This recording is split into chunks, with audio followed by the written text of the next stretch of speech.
The Civil War dramatically altered the course of American society over the whole country, but especially in the South.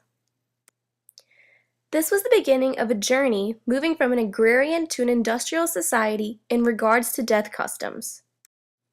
Post-Civil War America rapidly shifted to an era of new social, economic, political, and cultural trends. In this short video, we are going to focus on the cultural changes of death customs in the South post-Civil War. Due to the high number of lives lost during the Civil War, problems arose relating to the disposal of bodies and emotional dismay and symbolic efforts to show reverence to the people lost. These challenges brought about changes to the previously known death customs. These trends that developed were a permanent change in social culture. Prior to the Civil War, death was seen as a duty of the close family and friends. The body would be washed, clothed, put in a coffin, and buried.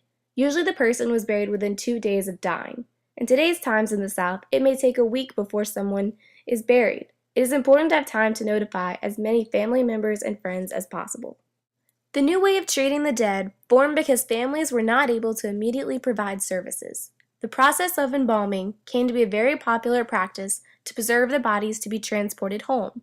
This paved the way for an entirely new industry of the funeral process. President Lincoln took a great interest in embalming and directed the Quartermaster Corps to utilize embalming to allow the return of the Union dead to their hometowns for proper burial. The funeral process post-Civil War had shifted from a family small-town community fair to a money-making industry. Another feature that started post-Civil War was the public announcement of deaths as a popular read in newspapers as well as in church announcements.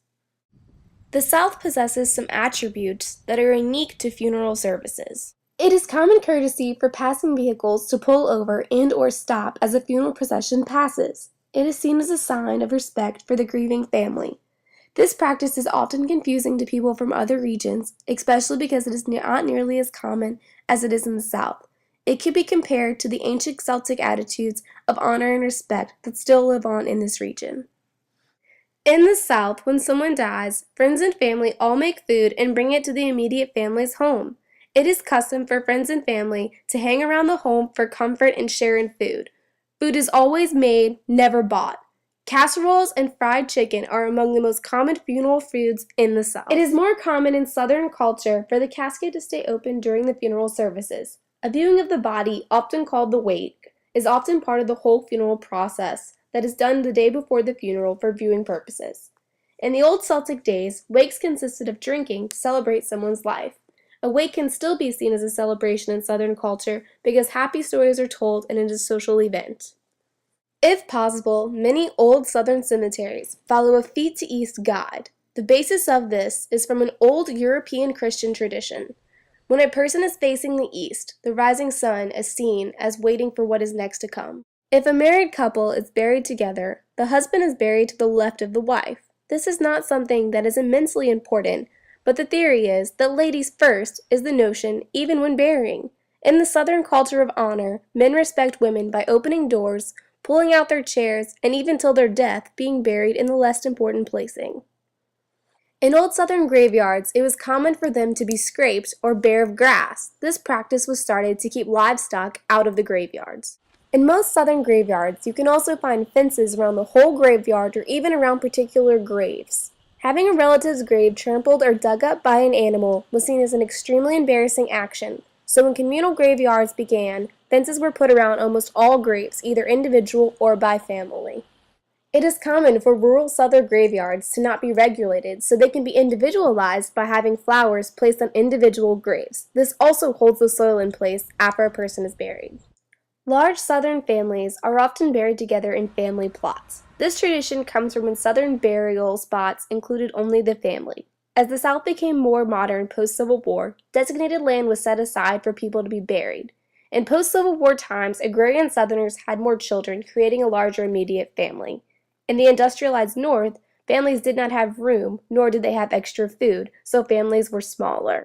Cremation is extremely unpopular in the South. The South is very Christian and follows the Bible quite closely. The Bible's book of Revelation says on the day of judgment, the souls departed will rejoin with their bodies to much triumphant fanfare. It is important for the body to exist and not be in ashes.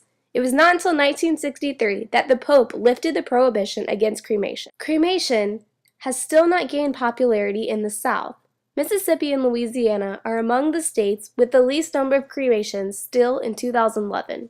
Cremation is economically more reasonable, but the South thrives and prevails with its stronghold on social standards. In my hometown of Kiln, Mississippi, a rural area where street names are still named after the people that live on them, my community celebrates All Saints, November 1st, in a unique way that celebrates the dead. People in my hometown spend this day making their graves appealing, putting out flowers, having mass, burning candles on the graves at night, and socializing with friends and family as a happy moment of remembrance.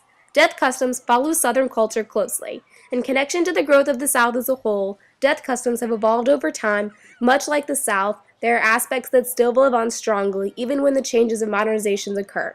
The South is extremely unique in retaining certain social customs that tend to evolve in other regions more rapidly. What I can remember about All Saints from way back when, would go up there the day before All Saints and put all the flowers on. Then would get up early that morning and would fix our picnic lunch for the day.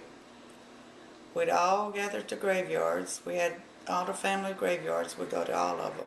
Everybody in the families, everybody great would come for the families. It was tons and tons of people turning out.